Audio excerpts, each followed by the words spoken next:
Hi friends, welcome back to our channel. Friends, మీ అందరికీ ఒక శుభవార్త అండి. ఎవరైనా డిగ్రీ పాస్ అయ్యి ఉంటే మీకు గవర్నమెంట్ జాబ్ కావాలి అంటే ఈ నోటిఫికేషన్కి తప్పకుండా అప్లికేషన్ పెట్టుకోండి. ఎందుకంటే చాలా చాలా తక్కువ పోటీ అండి. నేను మాటలు చెప్పడంలో మీకు చూపిస్తా ఎందుకు తక్కువ పోటీ అని చెప్పేసి. ఇలాంటి అవకాశం మళ్ళీ మళ్ళీ రాదు. కొడితే ఇలాంటి జాబ్స్ కొట్టాలండి. సో నెలకు 60,000కు పైగా జీతం, అసిస్టెంట్ ఉద్యోగాలండి. ఇవన్నీ కూడా సెంట్రల్ గవర్నమెంట్, అంటే మనకు గవర్నమెంట్ ఇవి పర్మనెంట్ జాబ్స్ అనమాట. ఆంధ్ర వాళ్ళు అంటే ఆంధ్రప్రదేశ్ వాళ్ళు అప్లై చేసుకోవచ్చు, తెలంగాణ వాళ్ళు కూడా అప్లికేషన్ పెట్టుకోవచ్చు. మీ దగ్గర డిగ్రీ అర్హత ఉంటే చాలు. టైపింగ్ కూడా రావాల్సిన అవసరం లేదు. మీకు అన్నీ క్లియర్గా ఎక్స్ప్లెయిన్ చేస్తానండి. సో కాబట్టి అక్కడ మిస్ చేయకుండా వీడియో చూడండి. ఇకపోతే ప్రతి ఒక్కరికి కూడా రిక్వెస్ట్ ఏంటి అంటే ఫ్రెండ్స్, మన ఛానల్లో జెన్యూన్ నోటిఫికేషన్స్ వీడియోస్ చేస్తాం. మేము అది గుండెల పెంచి చేసుకొని చెప్తాం. ఎందుకంటే మేము ఫేక్ చేయం కాబట్టి. కాకపోతే మీకు చూసుకోవడం రాక అది ఎక్కడన్నా రావట్లేదు, అది రావట్లేదు, నెట్ వాళ్ళు రావట్లేదు అని చెప్పి ఫేక్ అనుకుంటున్నారు. కానీ నేను 100% చెప్తాను, ఎక్కడికైనా వెళ్ళి విచారించుకోండి. మన ఛానల్లో వచ్చే వీడియోస్ అన్నీ కూడా జెన్యూన్. ఓకే, సో జాబ్ కావాలన్న వాళ్ళు ఫాలో అయ్యి ప్రతిదానికి చెప్పినట్టు చదివి అప్లికేషన్ పెట్టుకొని జాబ్ కొట్టచ్చు అనమాట. సో ఆ యొక్క షూరిటీ అయితే మనం ఇస్తాము. సో మీకు వీడియో నచ్చితే, ఎందుకంటే మేము ఇంత ఎఫర్ట్స్ పట్టి వీడియోస్ చేస్తున్నాం, మా వీడియో మీకు నచ్చితే మీరు ఒక్క లైక్ చేయండి చాలు. మీరు లైక్ చేయడం వల్ల ఇలాంటి అప్డేట్స్ తీసుకోవడానికి మాకు కూడా ఒక మోటివేషన్ వస్తుందండి. చేస్తారు కదా, ఒక్క లైక్ మాత్రమే. ఓకే ఫ్రెండ్స్, ఇది అధికారిక నోటిఫికేషన్ అండి. ఇక్కడ మీరు చూడొచ్చు, పే మ్యాట్రిక్స్ లెవెల్ 28,700 రూపాయల బేసిక్ పే అనమాట. ఓకేనా, 28,700 అంటే దగ్గర దగ్గర 30,000 అనుకోండి. సో మీకు డియర్నెస్ అలవెన్స్, ఇంకా ట్రావెల్ అలవెన్స్ ఇవన్నీ కలుపుకొని మీ చేతికి 60,000కు పైగానే వస్తుంది శాలరీ. మనకు ఖచ్చితంగా ఫిగర్ తెలియదు కాబట్టి 60,000 నేను తమ్మునేలో వేశాను. అంతకంటే ఎక్కువే వస్తుంది శాలరీ. సో ఇక్కడ మనకు టోటల్గా ఎన్ని ఉద్యోగాలు ఉన్నాయని చెప్పి చూస్తే 16 ఉద్యోగాలు ఉన్నాయి. అందులో జనరల్ కేటగిరీకి చూడండి 6 ఉన్నాయి. ఓకేనా, ఓపెన్లో 4, అలాగే రిజర్వేషన్ ఆడవాళ్ళకు ఒక 2 అనమాట. సో వీటికి మీరు మిస్ చేయకుండా అప్లికేషన్ పెట్టుకోండి. ఎటువంటి ఎక్స్పీరియన్స్ కూడా ఏమీ అవసరం లేదండి. సో ఫ్రెండ్స్, ఈ నోటిఫికేషన్ మనకి ఎక్కడి నుంచి వచ్చింది? కొంచెం తొందరపడకుండా నిదానంగా వినండి.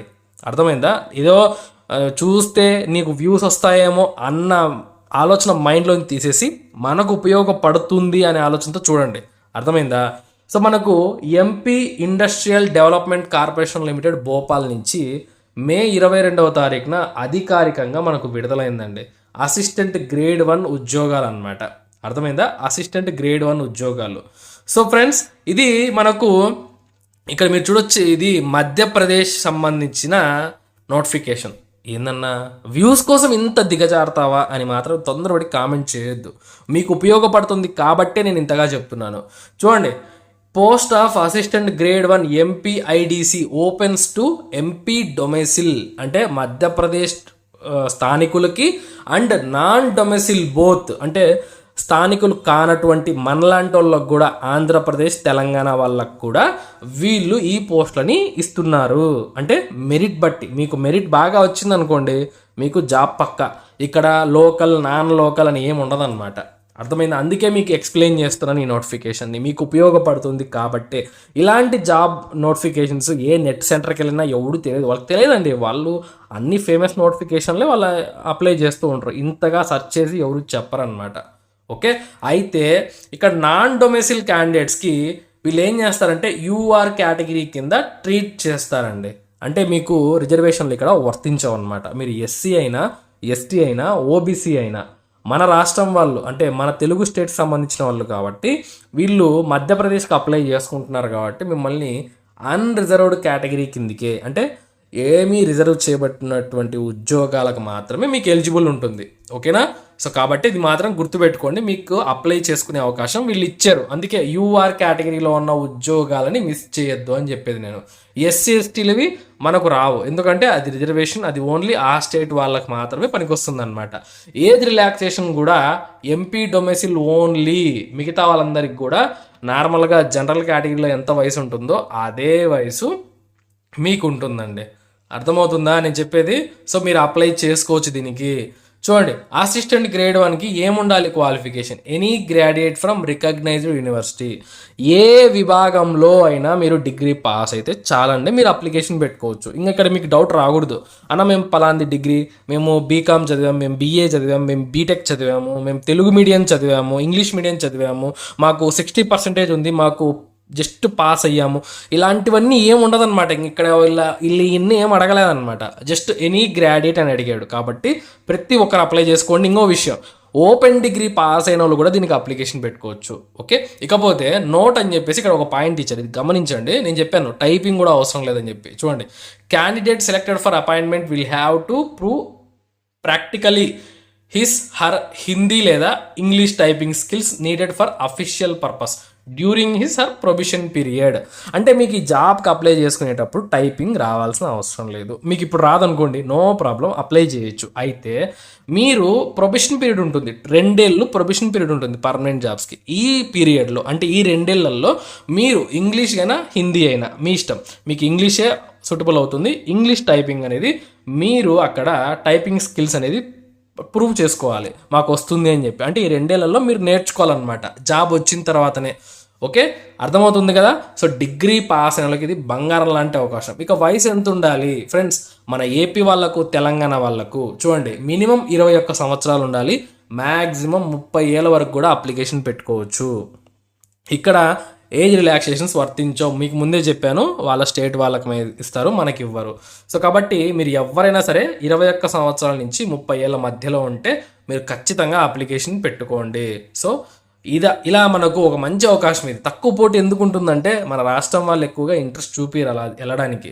సో కానీ జాబ్ నీడు కావాలి, మాకు జాబ్ చాలా అవసరం ఉన్న వాళ్ళు ఎన్ని ఆలోచించరు. మాకు జాబ్లో కూర్చోవాలి, మేము ఒకరి కింద ఉండకూడదు, మాకంటూ ఒక లైఫ్ సెటిల్ అవ్వాలనుకునే వాళ్ళు మాత్రమే దీనికి అప్లై చేసుకుంటారు. కాబట్టి చాలా తక్కువ పోటీ ఉంటుంది. ఇకపోతే ఇక్కడ చూడండి, application fee and other charges. So ఇక్కడ మనకు వీళ్ళు అప్లికేషన్ ఫీజు అయితే మనకు నోటిఫికేషన్లో మెన్షన్ చేయలేదండి. ఎంపీ ఆన్లైన్ పోర్టల్లో మీకు ఆ ఫీజు అయితే ఉంటుంది. సో అక్కడ ఎంత అయితే చూపిస్తుందో దాన్ని బట్టి మీరు పే చేసేయండి. ఇక్కడ నోటిఫికేషన్ మనకు చెప్పలేదు కాబట్టి మనం చెప్పడానికి అవ్వదు. ఇక ఎగ్జామినేషన్ సెంటర్స్ ఎక్కడ ఉంటాయంటే భోపాల్, గ్వాలియర్, జబల్పూర్, ఇండోర్, ఉజ్జయిన్ అండ్ సత్నాలో ఇక్కడ మాత్రమే మనకు ఉంటుంది ఎగ్జామినేషన్ సెంటర్స్. అక్కడికి వెళ్ళి రాయాలి. పోస్టింగ్ కూడా మధ్యప్రదేశ్ స్టేట్లో ఉంటుంది. ఓకే, సో ఈ విధంగా మనకి ఈ యొక్క నోటిఫికేషన్ గురించి అర్థమవుతుంది. ఇక ఎలా సెలక్షన్ చేస్తారు ఫ్రెండ్స్? రిటర్న్ టెస్ట్లో వచ్చిన మార్కుల ఆధారంగానే మీకు ఎంపిక చేయడం జరుగుతుంది. ఎటువంటి ఇంటర్వ్యూ ఏమీ ఉండదు. వన్స్ మీకు జాబ్లో కూర్చున్న తర్వాత టైపింగ్ చూస్తారనమాట. జాబ్లో కూర్చున్న తర్వాతనే జస్ట్ అప్పుడు టైపింగ్ నేర్చుకుని సరిపోతుంది. కాబట్టి రిటర్న్ టెస్ట్ పైన ఫోకస్ చేస్తే చాలు, ఈ జాబ్ కొట్టచ్చండి మీరు. చూడండి, మనకు మొత్తం 5 సెక్షన్లు ఉంటాయి. మ్యాథ్స్ నుంచి, అర్థమెటిక్ నుంచి 10 క్వశ్చన్లు మాత్రమే వస్తాయి. ఇంకా ఇంగ్లీష్ అండ్ వర్బల్ సెక్షన్ నుంచి 35 క్వశ్చన్లు వస్తాయి. అనలిటికల్ రీజనింగ్ సెక్షన్ నుంచి 35 క్వశ్చన్లు వస్తాయి. కంప్యూటర్ ప్రొఫిషియన్సీ నుంచి 10 క్వశ్చన్లు వస్తాయి. జనరల్ నాలెడ్జ్ నుంచి 10 క్వశ్చన్లు వస్తాయి. సో మీరు ఎక్కువ ఫోకస్ చేయాల్సింది ఇంగ్లీష్ పైన, రీజనింగ్ పైన. రీజనింగ్ అనేది అందరికి కొట్టిన పిండే అండి. సో చాలామందికి ఈజీనే రీజనింగ్. కాబట్టి మీరు ఎక్కువ ఫోకస్ చేయాల్సింది గ్రామర్, ఇంగ్లీష్ గ్రామర్. ఎందుకంటే మీరు వేరే స్టేట్కి వెళ్తున్నారు కాబట్టి ఇంగ్లీష్ పైన ఎక్కువగా వీళ్ళు చెక్ చేస్తారు. కాబట్టి మీరు గ్రామర్ ఎంత ఎక్కువ వెళ్ళేది అంత బాగా ప్రిపేర్ అవ్వండి. తర్వాత అర్థమెటిక్ కూడా మనకు మోడల్స్ నేర్చుకుంటే అవే వస్తాయి. 10 క్వశ్చన్లే కదండి. సో కాబట్టి నో ప్రాబ్లం. కాబట్టి మీరు ఎక్కువగా ఇంగ్లీష్ పైన ఫోకస్ చేస్తే ఈ జాబ్ కొట్టడం పెద్ద కష్టమైతే ఏం కాదు. సో ఇక మనకు ఈ ఉద్యోగాలకు మే 26వ తారీఖు నుంచి, అంటే స్టార్ట్ అయిపోయింది ఆల్రెడీ, జూన్ 25వ తారీఖు వరకు టైం ఉంది. జూన్ 25 వరకు టైం ఉందండి. మళ్ళీ లాస్ట్ డేట్ చెప్పలేదన్నా అనద్దు. సో వీడియో మొత్తం చూస్తే మీకు అర్థమవుతుంది. సో జూన్ 25వ తారీఖున మనకు లాస్ట్ డేట్ ఉంది కాబట్టి ఆ లోపల మీరు అప్లై చేసుకోవచ్చు. ఓకే, సో ఇకపోతే మనకు ఇక్కడ ఒక్కొక్క క్వశ్చన్కి 4 మార్కులు కేటాయిస్తారండి. అంటే మొత్తం ఇక్కడ 400 మార్కులకి ఎగ్జామ్ ఉంటుందన్నమాట. సో నెగిటివ్ మార్క్ ఒక తప్పుగా రాస్తే 1 మార్క్ కట్ అవుతుంది. సో కాబట్టి జాగ్రత్తగా రాయండి. మీరు కనీసం అంటే 400 మార్కులకు గాను మీరు ఒక 300కు పైగా మార్కులు తెచ్చుకుంటే ఈ జాబ్ మీ చేతిలో ఉంటుందండి. సో అంటే ఇక్కడ మార్కులు ఎక్కువ కనిపిస్తున్నాయి కానీ సిలబస్ తక్కువే ఉంది. 35 క్వశ్చన్ల కంటే చూడండి, 10 క్వశ్చన్లకు 4 మార్కులు అంటే మనకు 40 మార్కులు. ఇది ఒక 40, సో 80, ఇది ఒక 40, 120 మార్కులు. ఇకపోతే ఇది 35 క్వశ్చన్లు కదా. సో మనకు దగ్గర ఇది ఒక 150 మార్కులు. సో ఈ విధంగా మనకు ఉంటుంది పేపర్ అనేది. సో అర్థమైంది కదా, మీకు క్లియర్గా అన్ని ఎక్స్ప్లెయిన్ చేశాను. ఇంకా డౌట్స్ ఉంటే madhujobs.com వెబ్సైట్ ఉంది, అక్కడ తెలుగులో రాశాను, చదవండి ఒకసారి. So notification link, apply link అన్నీ ఉన్నాయి అక్కడ. మీరు కొంచెం ఓపిక్గా చూడాలంతే మన వెబ్సైట్లో. అర్థమవుతుందా? ఎందుకంటే మన వెబ్సైట్ లింక్ ఇచ్చాను, తెలుగులో అక్కడ రాసి పెట్టాను కాబట్టి. సో ఒకవేళ మీకు అర్థం కాకపోయినా, డౌట్స్ ఉన్నా అక్కడ చదివి తెలుసుకుంటారు కాబట్టి. సో ఫ్రెండ్స్, ఇది మనకి ఈరోజు ఉన్న నోటిఫికేషన్. సో మీకు అర్థమైంది అనుకుంటున్నాను. మీకు ఉపయోగపడితే ఖచ్చితంగా వీడియోని లైక్ చేయండి, తప్పకుండా అప్లికేషన్ పెట్టుకోండి. ఇలాంటి మరిన్ని జాబ్ అప్డేట్స్ కోసం మన ఛానల్ అయితే రెగ్యులర్గా ఫాలో అవ్వండి. ఉంటాను. Have a nice day.